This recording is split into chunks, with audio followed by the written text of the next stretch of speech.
back to Let's Sports Online. This week we have March Madness coverage, and we also going to talk about little NFL free agency moves. So, starting with March Madness, you and I, Gerald, we picked our brackets. We picked our Final Four. Ross did as well. And I'm just going to go off and run off my teams real quick. I got West Virginia actually winning the whole thing, defeating UCLA in the final with a score 66-62. I've also got Duke, Louisville, and UCLA in my Final Four. And I've got Wichita State making a surprise run to the Sweet 16. What's interesting about my picks is no number one seeded teams in my Final Four. Crazy? Or could it actually happen? Gerald, what about you? Well, as I look down on my iPhone, minute and 17 seconds away from my entire bracket being screwed. I picked Maryland. Why? I like Maryland. That's like Pick a homer? Yeah, I picked a homer. I'm not gonna lie, I won cheap this year. Didn't really put too much into it, but had them going against Baylor, before, and then I had Kansas and UNC in the Final Four, and then I had UNC and Maryland. I was like, oh, maybe it'll brew this rivalry all over again. Maybe Maryland will light a candle up under the butts and maybe pull out a Cinderella story. But according to my phone, with a minute and 15 seconds left in the second half, Xavier is apparently about to rout them at the current moment, 71-63. By the end of the video, we will have a score for you as they continue to destroy my bracket. Thank you. So as of this recording, a little on the hot seat for Gerald already, but we also want to run off Ross's picks real quick. He's got Michigan State winning the whole thing. He's also got Duke, Gonzaga, and UNC in his Final Four. So what's interesting is we also all picked at least one North Carolina college team to be in the Final Four. What's that all about? It's historical, man. North Carolina schools, they're something in the water, especially between Duke and UNC, two of the best college basketball teams in the country, in history, I dare say. That UNC-Duke rivalry is always hot, and I remember back when Maryland was in the ACC, always exciting games to either go down there or then to come up here, always hot and tested. So it's no surprise that Duke and UNC is at least in all of our Final Fours, and I think that's something, usually we don't agree on much, but we can agree that at least one of those schools is going to go far. That was my line of thinking with Duke making the Final Four. Just historically, it's been such a great basketball program. Like, that's what they excel at, and I figured just that historical always being good is enough to push them in there. Yeah. Louisville, kind of the same thing. But West Virginia and UCLA were real dark horse picks for me in the Final Four. And West Virginia, it was really all about their defense. They have one of the best defenses in the country. I think they're capable on offense, too. And, I wanted to go with a dark horse, so I took them. UCLA, kind of the opposite. They're more high-powered on the offensive side. But two dark horse picks that, respectively, have very, very different game styles, and I got them both in the final. So that's that.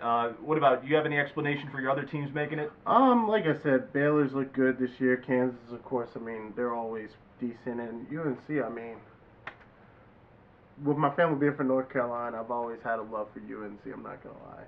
So to see the Tar Heels, like I said, I wouldn't mind seeing them win now that Maryland is about 53 seconds away from being out of it. But I was a little surprised. Gonzaga, looking at our Final Four, Gonzaga, as I wear the BYU jersey, Gonzaga lost to BYU, and that was the reason why I didn't have them going far. I'm like, geez, I'm not going to lie. BYU is not the best at basketball. They were knocked out of the NIT tournament last night, losing to University of Texas. Forget the school. I don't even remember the school's name. That's how bad. It was a University of Texas school, whatever. Yeah, that's actually my exact same rationale for having Gonzaga go out relatively early. I didn't have them going out the first game, but it's just one of those things that you can't just pick all the number one seeds to go through. So there's going to be some upsets. That's the thing. Bracketology it's a migraine in itself. Because it's easy. Let me pick all the number one schools. Final Four, all ones. That's never how it is. It never works out that way. And if that's how you pick your bracket, you're an idiot.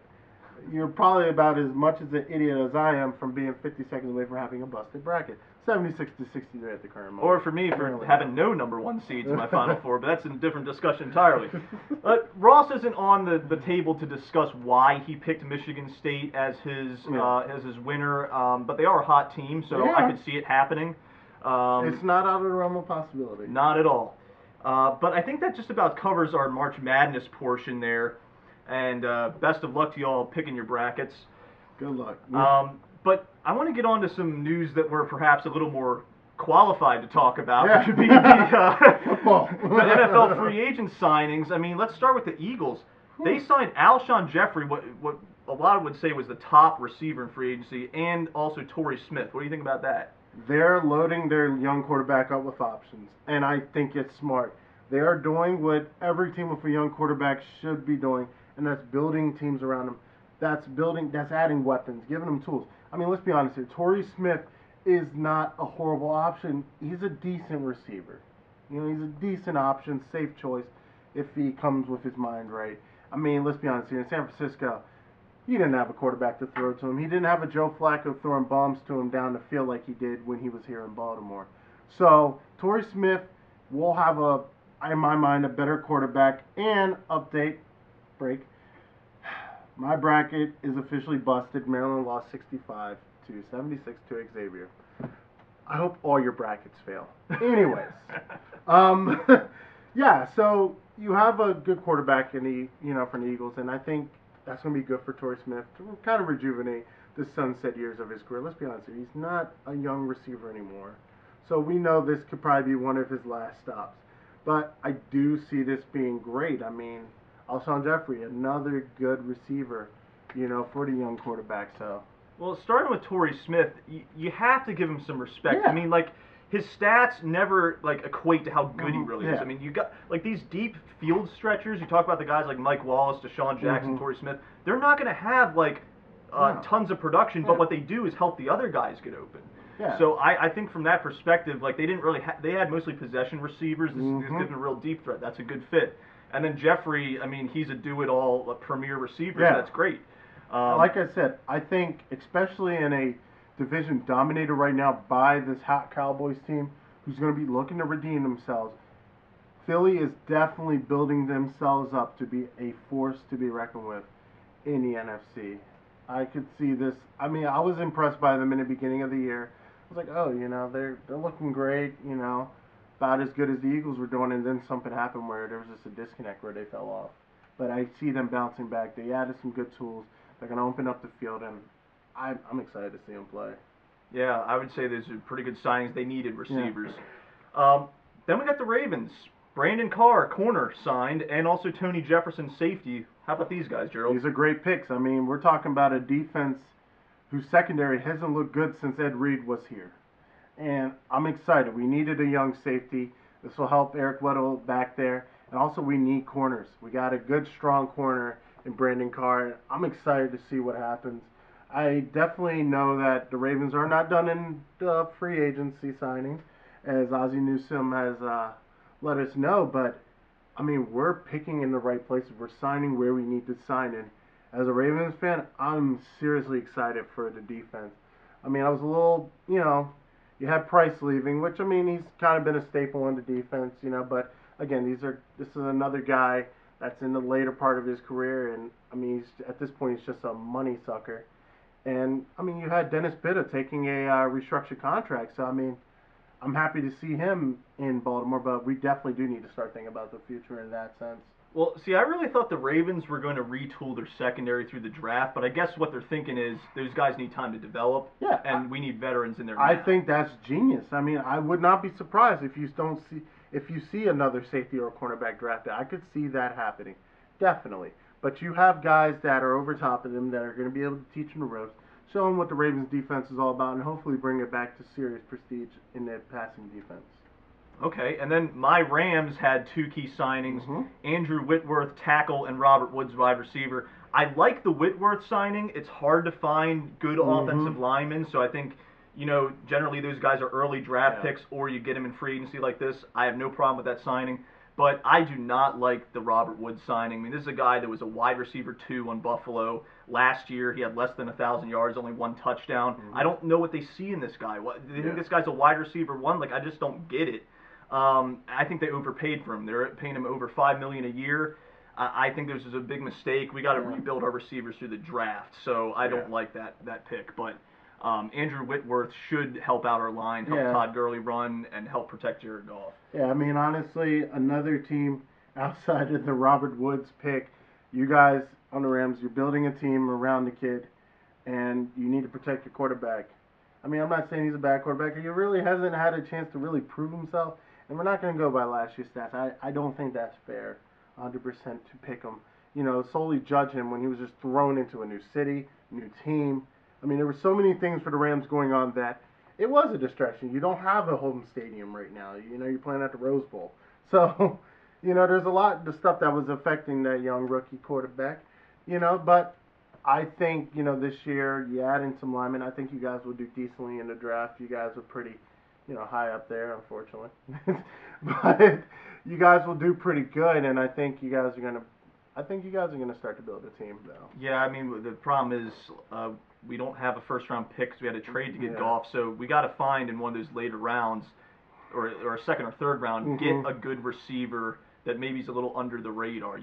Get someone like a Chris Godwin, a Juju Smith-Schuster, something like that. Yeah. We got to get one of those guys, but we'll see what happens. All right, so then next we got the Giants signing Brandon Marshall, and I think that's a good signing. I think so. I think this will push Sterling Shepard into the slot where he belongs. I don't think he has a skill set to be an outside receiver, so I think this is a really good signing to push him into the slot and have a capable guy on the outside. I'll be interested to see how this works. Now, me, honestly, personally, I'm not the most confident in Eli Manning. I just never really have been sold on Eli Manning. Outside of the fact he did beat Tom Brady and the Patriots twice in the Super Bowl. I don't think, at least going forward, necessarily I'm really convinced by the Giants. I think this division will belong, and I'm going on the record and saying this, in 2017, 2018, this division will belong to either the Eagles or Dallas. Then next, oh God, talk about a horrible one.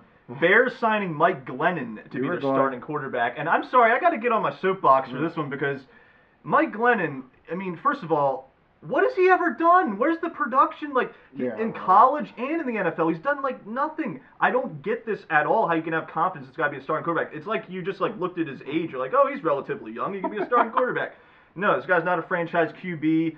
He was 5th percentile in his college QBR. He had one of the worst throwing velocities recorded at the combine in history. I think it was actually the worst. I don't see how this guy's a starting caliber quarterback. It's the Browns. I mean, not the Browns. Might as well be. They are the NFC Browns. It is the Bears. Who cares? It's the Bears. But it's just so dumb. Why not try to trade for Tony Romo? Try to get Tyrod Taylor. There were guys that were being shipped that were decent. Yeah. And you go and sign Mike Glennon. I just don't get it. Your backup's probably better than this guy. It's the history of the Bears, man. They're just, in the recent years, they just haven't been smart. I mean, honestly, I compare them to the Browns, and that's a serious insult to any NFL team. But I'm not surprised.